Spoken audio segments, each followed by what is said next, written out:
Hello बच्चों, सभी को जय मां सरस्वती।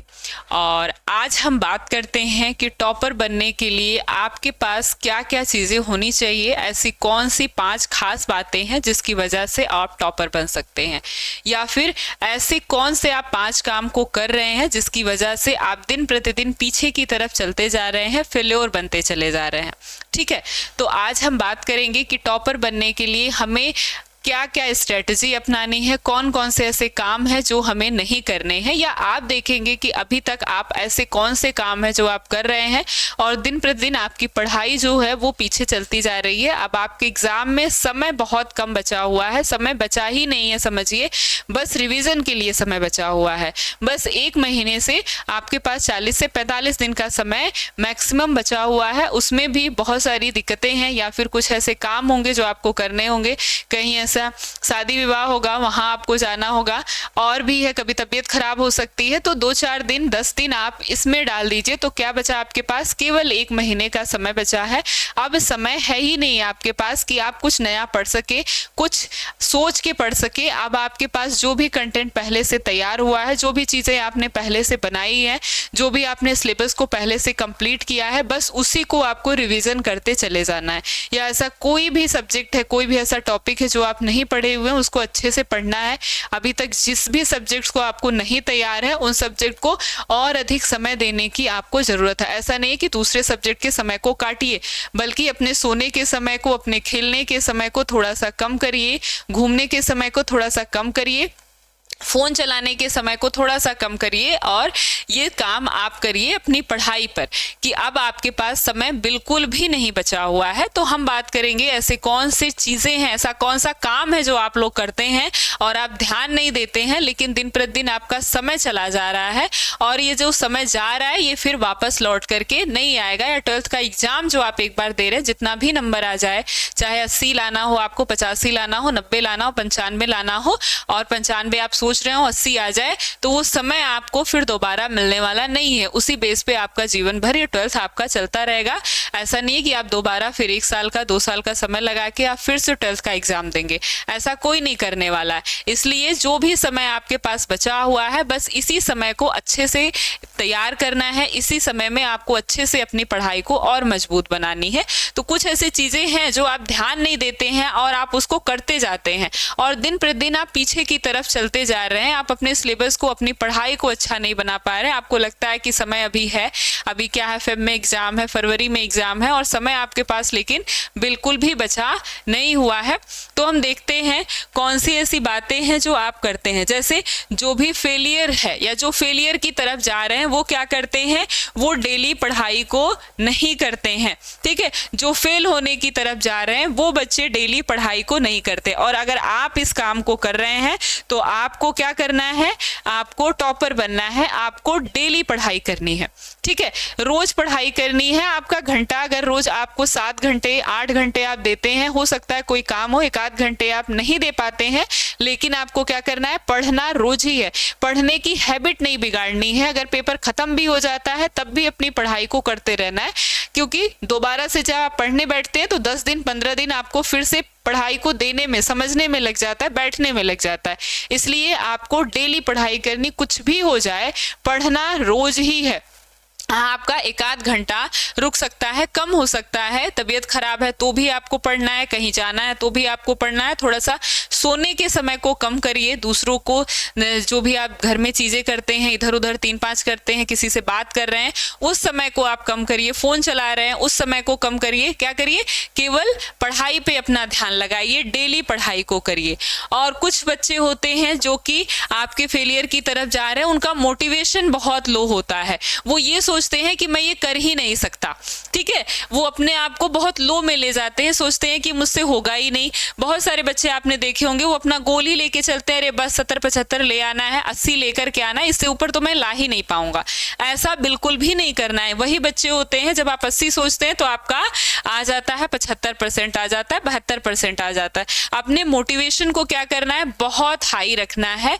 और ये वही बच्चे होते हैं जो अपने मोटिवेशन को शुरू से बहुत हाई रखते हैं, अपने आप आप को बहुत मोटिवेटेड रखते हैं वही लोग होते हैं जो कि 95, 97 प्लस लेकर के जाते हैं और अच्छे से अपनी पढ़ाई को तैयार करते हैं। जब आप मोटिवेटेड रहेंगे, आपको लगेगा कि मैं ये कर सकता हूं, तभी आप करेंगे। एग्जाम में भी बहुत सारे बच्चे बैठते हैं, एक क्वेश्चन अगर नहीं आ रहा है तो उनका ध्यान उसी एक प्रश्न पर जाता है और वो अपने आप को डीमोटिवेट फील करने लगते हैं। उनको ऐसा लगता है कि मुझसे ये क्वेश्चन नहीं होगा, मेरा 4 नंबर का क्वेश्चन खत्म हो गया, और उस 4 नंबर के चक्कर में वो पूरे जो 100 नंबर के क्वेश्चन है उनको वो गिव अप कर देते हैं। जब आप डीमोटिवेटेड हो जाते हैं तो आता हुआ प्रश्न भी आप अच्छे से नहीं लिख पाते हैं। लेकिन जो मोटिवेटेड बच्चा होता है, अगर उसको एक क्वेश्चन नहीं भी आ रहा है तो उसको ध्यान ही नहीं देता है, वो बाकी को अच्छे से करता है, उसके बाद लास्ट में उसको किसी तरह से कर देता है। और जो लो मोटिवेटेड है ना, वो उसी प्रश्न पे ध्यान रखता है और बाकी के कुछ ऐसे प्रश्न, मान लीजिए एक आध और हो गए जो उसे कम आ रहा है, तो उसको भी और ही खराब कर देगा, इसलिए उसका रिजल्ट और ही खराब हो जाता है। तो अपने आप को, एग्जाम हो या फिर रोज हो, सुबह उठ के अपने आप को मोटिवेटेड करना है कि मैं आज इतना पढ़ूंगा, मैं इतना कर सकता हूं, तब कहीं जाके आपका एग्जाम में अच्छा नंबर आ सकता है। और एग्जाम में भी आप जाते हैं तो आपको ये सोचना चाहिए कि मैं सब कुछ कर सकता हूं, मुझे जो भी चीजें आती हैं, पहले ही सोच लेना चाहिए कि जो भी पेपर आएगा सब मेरा पढ़ा हुआ ही आएगा। एक आध क्वेश्चन ऐसे हैं जो आपको कम आ रहे हैं, अच्छे से नहीं तैयार है, उसको साइड में रखिए, बाकी क्वेश्चन को बहुत अच्छे से करिए, तब जाकर आपका अच्छा नंबर आएगा। फिर उस क्वेश्चन को बीच में कहीं डाल दीजिए ताकि एग्जामिनर का ध्यान ही ना जाए। ठीक है, तो इस तरीके से आपको एग्जाम में और डेली मोटिवेटेड रहना है, तभी जाकर आपका एग्जाम में अच्छा नंबर आ सकता है। कुछ बच्चे होते हैं जो फेलियर की तरफ जा रहे हैं, वो मोर एंटरटेनमेंट करते हैं, मतलब बहुत ज्यादा खेलते कूदते हैं, बहुत ज्यादा इन सब चीजों में इन्वॉल्व रखते हैं, घूमना फिरना उनका लगा रहता है। अगर आप ऐसा कर रहे हैं तो इसका मतलब है कि आप भी उसी दिशा में जा रहे हैं, फेल होने की दिशा में या कम नंबर की दिशा में चलते चले जा रहे हैं। लेकिन जो टॉपर बच्चे होते हैं वो क्या करते हैं, उनका एंटरटेनमेंट लेस होता है, वो दिन भर पढ़ते रहते हैं, किसी से बात भी करते हैं अपने दोस्त से तो वो पढ़ाई के बारे में ही बात करते हैं कि मैंने ये चैप्टर तैयार कर लिया, या मुझे इसमें ये नहीं समझ में आ रहा है, मुझसे ये पूछ लो। ठीक है, वो कहते भी है कि मुझसे ये क्वेश्चन पूछो ताकि मैं इसका आंसर दूंगा, जब मैं इसका आंसर दूंगा तो मैं दोबारा से उस चीज को दोहराऊंगा, मेरा एक तरह से रिवीजन हो जाएगा, सामने वाले को भले समझ में आए या ना आए। कुछ लोग तो मम्मी पापा से भी कहते हैं कि मुझसे ये क्वेश्चन पूछिए और अपने आप वो आंसर देते हैं, जबकि उनको नॉलेज नहीं होता है कि सही बता रहा है या गलत बता रहा है, लेकिन फिर भी वो ऐसा करते हैं। क्यों करते हैं? ताकि वो दोबारा से उसे रिवाइज कर सके, बोल सके। बोलने से क्या होता है, और अच्छे से चीजें तैयार हो जाती हैं। तो जब हम कम्युनिकेशन भी करते हैं ये बच्चे दोस्तों से, तो वो इसी सारे टॉपिक्स पे बात करते हैं कि मैंने ये तैयार किया, एग्जाम में ये आ सकता है, ये नहीं आ सकता है, कैसे होगा। ठीक है, लेकिन जो फेलियर की तरफ जा रहा है, जिनको पढ़ाई में ध्यान ही नहीं लगाना है, वो क्या करते हैं, वो बस दिन भर घूमते फिरते रहते हैं और उल्टा सीधा सोशल मीडिया ये सारी चीजें के बारे में बात करते हैं। कुछ भी बात करेंगे, पढ़ाई से रिलेटेड उनके पास कोई भी बात नहीं होती है। तो अगर आप ये काम कर रहे हैं तो अभी समझ जाइए, रुक जाइए, इस काम को यहीं पर रोक दीजिए, अपने एंटरटेनमेंट को थोड़ा समय के लिए कम कर दीजिए और अपना दिमाग पढ़ाई पर लगाइए। ठीक है, ऐसे बच्चों के साथ रहिए जो कि टॉपर बनने वाले हैं, जो हमेशा पढ़ाई पे ध्यान देते हैं। और जो बच्चे फेलियर की तरफ जाते हैं उनको आप देखेंगे कि उनका कोई गोल ही नहीं होता है, उनका कोई गोल नहीं होता, मतलब वो सोचते ही नहीं कि एग्जाम में मेरा इतना आ सकता है। अभी तो ये प्रेजेंट की बात है, बहुत जो लंबा फ्यूचर है उसकी बात तो अलग है, लेकिन अभी जो 12th में भी आप हैं, 10th में आप हैं, तो ये ही नहीं सोचते कि 2 महीने बाद जो मेरा रिजल्ट आएगा वो कैसा आएगा। मतलब मैं अभी पढ़ाई कर रहा हूँ तो मुझे 95 प्लस लेकर के आना है, 80 प्लस लेकर के आना है, इनका कोई गोल ही डिसाइड नहीं होता है। बस ये सोचते हैं कि हाँ थोड़ा बहुत पढ़ ले रहा हूँ, जो भी मैं पढ़ रहा हूँ बस पढ़ रहा हूँ, जो भी एग्जाम में नंबर आ जाएगा आ जाएगा। अब ऐसे में क्या होता है, ना ही आपकी पढ़ाई अच्छी हो पाती है, ना ही आपका रिजल्ट अच्छा हो पाता है। इसलिए अपने गोल को बनाइए कि मुझे 95 प्लस लेकर के आना है, 90 प्लस लेकर के आना है, जितना आपको लेकर के आना, 98 लेकर के आना है। अपने गोल को डिसाइड करिए कि मुझे इतना करना है या फ्यूचर में मुझे ये बनना है, 12th के बाद मुझे ये करना है। आपका गोल डिसाइड होना चाहिए।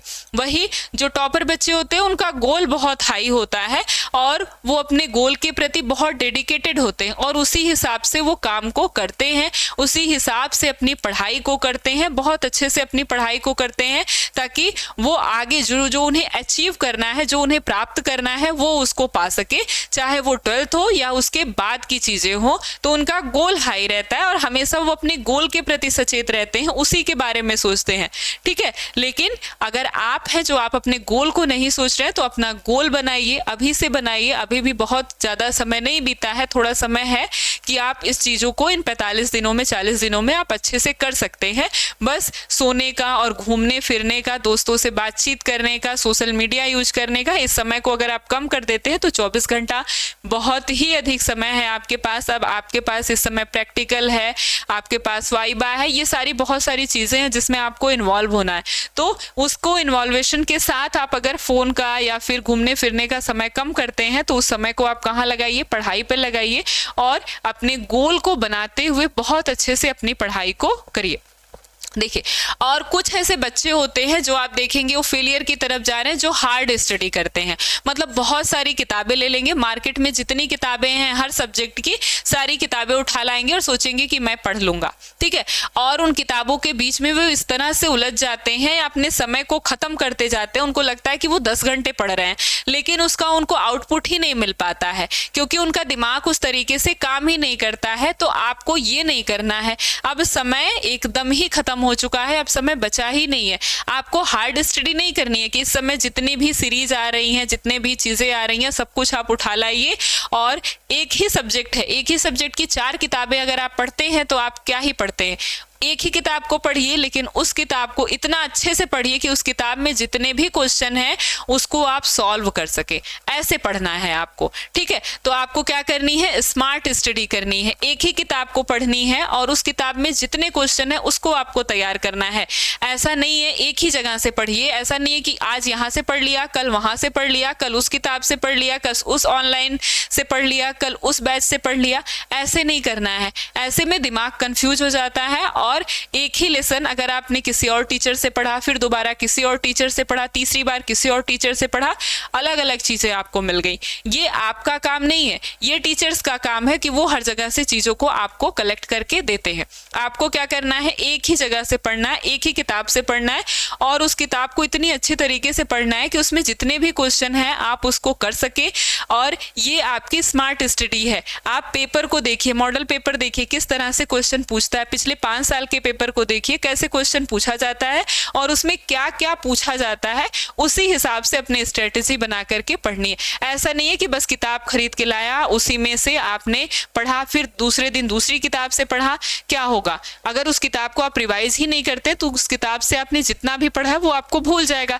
दूसरी किताब से आपको दूसरा लैंग्वेज मिलेगा, क्वेश्चन भले ही वही हो, फिर आपको कंफ्यूज हो जाएंगे आप और सब कुछ आपको भूल जाएगा। इसलिए एक जगह से पढ़ना है, स्मार्ट स्टडी करना है और बहुत अच्छे से अपनी पढ़ाई को करनी है, ठीक है। और ये सब कुछ आपको एक ही जगह मिल जाएगा। वो कहाँ मिलेगा, वो मिलेगा आपको वरदान बैच 3.2 बैच में। इसमें हम लोग 1 शॉट बाय क्विक रिवीजन की क्लास चलती है। हर सिलेबस के पूरा जितना भी आपका 12th का सिलेबस है, पूरे सिलेबस को इसमें कंप्लीट कराया जाएगा और हर सिलेबस का, हर सब्जेक्ट का एक एक लेसन की इंपॉर्टेंट क्लास चलती है जिसमें मोस्ट इंपॉर्टेंट क्वेश्चन को कवर किया जाता है। और जितने भी मोस्ट इंपॉर्टेंट क्वेश्चन है, जो भी क्लास चलती है, उसका क्लास नोट्स PDF आपको दिया जाएगा। प्लस अगर इसके बाद भी अगर आपका कुछ भी ऐसा डाउट रह जाता है तो वो आपको डेली लाइव क्लास में या फिर डाउट क्लास में आप पूछ सकते हैं, उस डाउट को क्लियर कर सकते हैं। बहुत अच्छे से आप इसको तैयार कर सकते हैं। प्लस इसमें आपको मॉडल पेपर दिया जाएगा, गेस्ट पेपर दिया जाएगा और पिछले 5 साल के पेपर दिए जाएंगे, जिसके आधार पर आप समझ सकते हैं कि एग्जाम में किस तरीके से क्वेश्चन पूछा जाता है, ठीक है। और ये बैच आपको केवल 299 रुपए में मिलता है और इसके साथ आपको मिलेगा शिखर बैच, शिखर 2.0 बैच और स्पोकन इंग्लिश का कोर्स। शिखर बैच, शिखर 2.0 बैच आपको इसलिए मिलेगा क्योंकि अगर आपका कुछ भी ऐसा टॉपिक है जो आपका छूट गया है या फिर आपको समझ में नहीं आया है, कहीं और से आपने पढ़ा है, तो इसको आप इस बैच से जाकर उस टॉपिक को, उस लेसन से उस टॉपिक को खोज के अच्छे से कवर करके फिर वरदान बैच में आकर उस लेसन का आप अच्छे से रिवीजन कर सकते हैं, ठीक है। और स्पोकन इंग्लिश की क्लास, क्योंकि आप हिंदी मीडियम के बच्चे हैं, अगर आप CUET के एग्जाम के बाद कहीं भी अच्छी जगह, अच्छी यूनिवर्सिटी में आपको एडमिशन मिलता है तो वहां पर इंग्लिश की डिमांड बढ़ जाती है और इंग्लिश को अच्छा बनाने के लिए ये क्लास आपकी बोर्ड एग्जाम के बाद चलेगी। उसमें आप अपनी इंग्लिश को और अच्छे से इंक्रीज कर सकते हैं क्योंकि आप हिंदी के के स्टूडेंट है तो इंग्लिश बोलना, इंग्लिश पढ़ना आपके लिए थोड़ा सा टफ हो जाता है, तो उस टफनेस को और कम करना है आपको, ठीक है। और इस बैच को लेने के लिए आप alpha institute pro app download कर सकते हैं, नहीं तो आप इस नंबर पर 930 577 1375 इस नंबर पर फोन करके आप इस बैच को ले सकते हैं। आपको कहीं भी अपने से दिमाग लगाने की जरूरत नहीं है, अब आपके पास समय बहुत कम है, बस एक जगह से दिमाग लगाइए। मतलब आपको क्या करना है, पढ़ना है, कंटेंट खोजने की आपको जरूरत नहीं है। और इसके लिए अगर आप बैच लेंगे तो आपको सीधे सीधे कंटेंट मिल जाएगा और उस कंटेंट से आप अपना समय नहीं खराब करेंगे, उस कंटेंट से आपको सीधे सीधे आप पढ़ेंगे और सारे इंपॉर्टेंट क्वेश्चन आपको वहीं पे आपको मिल जाएंगे, ठीक है।